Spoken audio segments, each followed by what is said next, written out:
సబ్జెక్టులోకి వెళ్లే ముందు ఇక్కడ చాలా మంది రైతులు ఉన్నారు. ఉల్లిగడ్డకి బంగాళదుంపకి తేడా తెలియని ముఖ్యమంత్రి, ఉల్లిగడ్డకి బంగాళదుంపకి తేడా తెలియని ముఖ్యమంత్రి రైతులకి న్యాయం చేస్తారని ఒక్కసారి రైతులందరినీ ఆలోచించమంటున్నా. చూడండి పరిస్థితి. అందరు వీడియో చూసారా? వీడియో చూసిన వాళ్ళు అందరు చేతులు పైకెత్తండి. సోషల్ మీడియా కదా, అందరికి ఫోన్లు ఉన్నాయి. అది మళ్ళొకసారి పైకి చేతులు పైకెత్తండి. అందరుగా చూసిన వాళ్ళు అందరూ. అయ్యా 10th క్లాస్ పేపర్ లీక్ లో పట్టుకుని టీచర్లు చితకబాదారు జగన్ని. మీకు తెలీదు స్టోరీ. హైదరాబాద్ లో 10th క్లాస్ పేపర్ లీక్ అవుతే ఈయనే లీక్ చేశారని ఉపాధ్యాయులు కొట్టారు. అప్పటి నుంచి ఉపాధ్యాయుల పైన కోపం పెంచుకున్నాడు ఈయన. అందుకే పాపం ఈరోజు ఉపాధ్యాయులనే రోడ్డెక్కిచ్చాడు ఈయన. అందరికీ నమస్కారం. వెందుర్తి నియోజకవర్గానికి అడుగుపెట్టిన దగ్గర నుంచి నాకు ఇంత పెద్ద ఘన స్వాగతం పలికిన ప్రజలందరికీ పేరు పేరున నా హృదయపూర్వక ధన్యవాదములు. బండారు గారితో నియోజకవర్గంలో అడుగుపెట్టే ముందల మేము చర్చించుకున్నాం. అన్న మధ్యాహ్నం పూట కమ్యూనిటీ మీటింగ్ జనరల్ గా పెడతాను, పలానా మీటింగ్ పెట్టుకుందాం అనుకుంటే అన్ని అడిగి కోరా.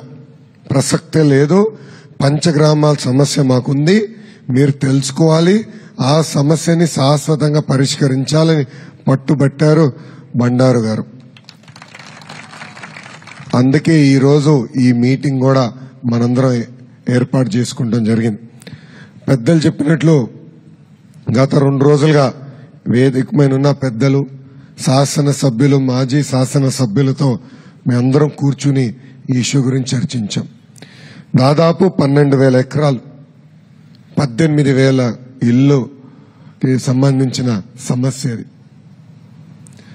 ఆనాడు అంటే 2004 ముందల చంద్రబాబు నాయుడు గారు ముఖ్యమంత్రిగా ఉన్నప్పుడు ప్రత్యేకంగా ఒక జియో తీసుకొచ్చి ఈ సమస్య పరిష్కరించాలని ముందలకి అడిగేశారు. ఆనాడు 578 జియో తీసుకొచ్చి ఆనాడే ఇది రెగ్యులరైజ్ చేసే పరిస్థితి. కానీ రాజశేఖర రెడ్డి గారు పాదయాత్రలు వస్తూ మీరు డబ్బులు కట్టాల్సిన అవసరం లేదు, మీరు ఆగండి, మళ్లీ కొత్త ప్రభుత్వం వస్తుంది, ఉచితంగా ఇస్తామని చెప్పారు.